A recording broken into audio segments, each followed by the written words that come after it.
नमस्कार बच्चों। पिछली वीडियो तक हमने पाठ 1 और 2 का अध्ययन कर लिया है। व्याख्या आपकी कंप्लीट हो चुकी होगी।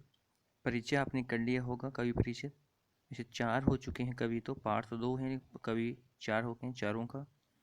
और अभ्यासक प्रश्न है वो मैं इससे नेक्स्ट वीडियो में बता दूंगा इनका आंसर क्या है जो आपको करने हैं। आज हम कवि रहीम का परिचय जानते हैं। इनका जन्म 1556 ईस्वी में हुआ, मृत्यु 1626 ईस्वी में। 56 में जन्म, 1500 और 1626 में मृत्यु। रहीम का पूरा नाम अब्दुल रहीम खान खाना था। इनके पिता बेरम खान ने मुगल बादशाह हुमायूं की मृत्यु के बाद अकबर के संरक्षक का दायित्व निभाया था। ऐसा कहा जाता है कि जिस समय हुमायूं की मृत्यु हुई उस समय अकबर अल्पायु के थे, बहुत ही कम थे, बालक थे। राजा उनको बना दिया गया नियमानुसार, लेकिन राज कार्य वो नहीं संभाल पा रहे थे। बच्चे थे, बालक थे, तो उनका जो दायित्व है संरक्षक का वो बेरम खान ने निभाया था। रहीम बचपन से ही साहित्य प्रेमी और बुद्धिमान थे। उन्हें अपने माता पिता से वीरता, राजनीति, दानवीरता, काव्य जैसे गुण विरासत में मिले थे। क्योंकि राज परिवार से वो संबंधित थे, तो वीरता, क्योंकि वो संरक्षक थे, एक सैनिक थे, राजनीति, दानवीरता, काव्य जैसे गुण अपने पूर्वजों से प्राप्त हुए थे। रहीम का व्यक्तित्व बहुत प्रभावशाली था, मतलब उनका व्यक्तित्व श्रेष्ठ था। सभी उनके से मिलने वाले प्रभावित हो जाया करते थे। वे सामंजस्यवादी थे, मतलब तालमेल बिठाने वाले थे, या विज्ञान की भाषा में हम कह सकते हैं कि अनुकूलनता का गुण उनमें था। जिस किसी भी के साथ में होते थे वो अपने आप को ढाल लिया करते थे।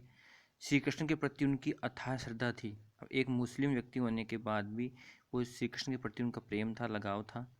उन्होंने अपने काव्य में रामायण, महाभारत, पुराण तथा गीता जैसे ग्रंथों के कथानक, जो हम कथानक बोलते हैं, विषय वस्तु एवं पात्रों का भी बखूबी उल्लेख किया है अपने काव्य में। इन जो ये हिंदू धर्म के जो ग्रंथ हैं इनका उन्होंने उल्लेख किया है। उनके काव्य में नीति, भक्ति, प्रेम और श्रृंगार का सुंदर समावेश मिलता है। जो इनके दोहे हैं उनमें नीतिगत बातें भी देखने को मिलती है, ईश्वर के प्रति भक्ति भाव भी है, और प्रेम और श्रृंगार भी देखने को मिलता है। रहीम को दोहा, सोठा, बरवे तथा सवय छंदों में विशेष महारत हासिल थी। आपने दोहा का नाम सुना है, सोठा का भी सुना हुआ है, और सवय का भी सुना हुआ है। ये छंद हैं, और बरवे भी एक छंद का नाम है। 4 छंदों का उल्लेख ज़्यादा किया उन्होंने। उनकी प्रमुख रचनाएं हैं दोहावली तुलसीदास की भी है, आपको याद होगा, हमने तुलसीदास का पाठ पढ़ा था। बरवे, नायिका भेद, रास पंचाध्यायी, मदनाष्टक तथा नगर शोभा, ये इनकी रचनाओं के नाम हैं।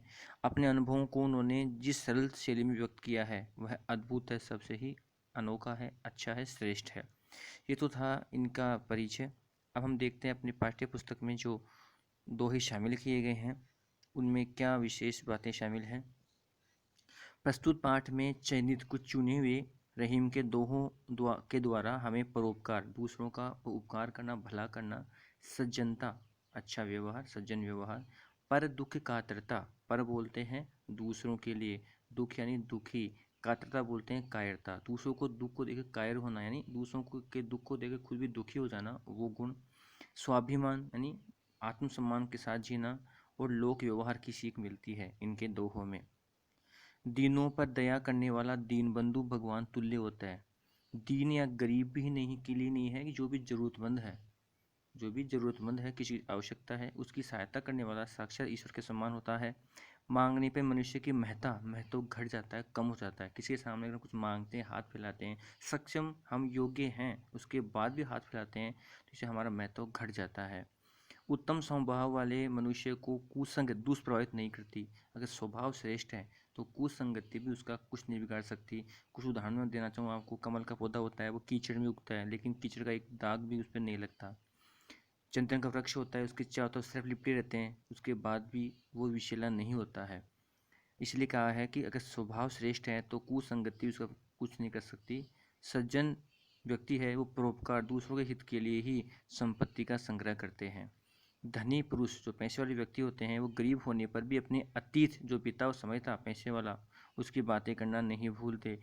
जिस तरह से आश्विन मास के जो जल के विहीन बादल होते हैं वो गरजते खूब वर्षा नहीं करते, वैसे ही बातें एक धनी पुरुष के गरीब होने के बाद भी उनकी स्थिति होती है। अच्छे लोगों के रूठने पर उन्हें मना लेना चाहिए, क्योंकि हमारे लिए वो हितकारी होते हैं, इसे मना लेना चाहिए। आँख से निकलने वाले आंसू घर भेदी की तरह हमारी व्यथा को जग जाहिर कर देते हैं। आँख से निकला आंसू जिस तरह से घर का भेदी होता है, वो हमारी सारी जो सीक्रेट्स हैं, गूढ़ बातें होती हैं, वो उसको बता देता है। वैसे जो आँख निकलने वाले आंसू भी हमारी व्यथा को लोगों के सामने प्रकट कर देते हैं। इसलिए किसी के सामने हमें आंसू नहीं बहाना चाहिए। अपनी जो भी दुर्बलताएं हैं, अपनी कमजोरी है, अपनी जो भी कह सकते हैं माइनस मान सकते हैं, उनको लोगों को नहीं बताना चाहिए। इससे कि हमारी कमियां उनको पहुंचती है और एक हंसी का पात्र हम बन जाते हैं उनके सामने। काम पड़ने व काम निकलने पर लोगों का व्यवहार भिन्न भिन्न होता है। कि अगर किसी से काम है तो वो उसके लिए वो एक कपराम खिड़िया का सोठा भी था कि काम पड़ने पर लोग उनके लिए स्वादिष्ट भोजन चूरमा लेकर जाते हैं, और नहीं तो राबड़ी भी लेकर नहीं जाते हैं। तो वैसे यहाँ बात है कि काम है, आवश्यकता है, तो व्यवहार अलग तरह का होता है, और काम निकलने के बाद व्यवहार में परिवर्तन आ जाता है। तो ये है रहीम का परिचय। और बड़े ही अच्छे दोहे आपको पढ़ने को मिलेंगे। नीति के दोहे हैं रहीम के, और 20 दोहे हैं ये, लगभग 19-20 के लगभग होंगे। तो उन दोहों को हम पढ़ेंगे, और व्याख्या के बारे में भी जिस तरह से मैंने प्रथम और द्वितीय अध्याय के बारे में बताया था, उसी तरह आपको इसके में बता दूंगा। ध्यान से पढ़िएगा। आशा करता हूँ कि आपको जो प्रथम और दूसरा अध्याय है वो अच्छे से समझ में आ गया होगा। थोड़ा सा गृह कार्य का बचा है या 62%, वो मैं आपको जल्द ही अगले ही वीडियो में पहले वो बताऊंगा, ताकि आपके 2 चैप्टर तो कंप्लीट हो जाएं। और जो तीसरा है उसका हमने परिचय पढ़ लिया है, और फिर हम इन दोहों के बारे में अध्ययन शुरू करेंगे। तो थोड़ा ध्यान से पढ़िएगा। और फिर मैं आपसे कह रहा हूँ कि जो इनका परिचय है, अब देखो ये तो पाठ का गया, इसका परिचय यही है। इसमें 1 2 3 4 5 6 7 8 9 पंक्तियाँ हैं। तो ये तो इतना ही मैटर है, 4 अंक का मैटर है। एक तरह से निम्नात्मक इस तरह का प्रश्न हो गया। तो ये तो आपको पूरा याद करना ही होगा, आपको करना ही, क्योंकि इसमें तो कुछ छोड़ने के लिए, रखने के लिए मैटर इतना है भी नहीं कि हम इसे छोड़ पाएँ। तो ये आपको सारा ही तैयार कर लेना है क्लिक करके। तो 4 अंक, जिस तरह से आपके जो परीक्षा में निम्नलिखित प्रश्न आएगा 4 अंक का, और ये भी 4 अंक का ही आता है, तो एक तरह से निम्नलिखित में इस तरह का प्रश्न है। तो उसके लिए आपको कम से कम 7-8 पंक्तियाँ, तो 8-10 पंक्तियाँ तो हो ही जाती हैं आराम से, 7-8-9 पंक्तियाँ हो जाएंगी इनसे।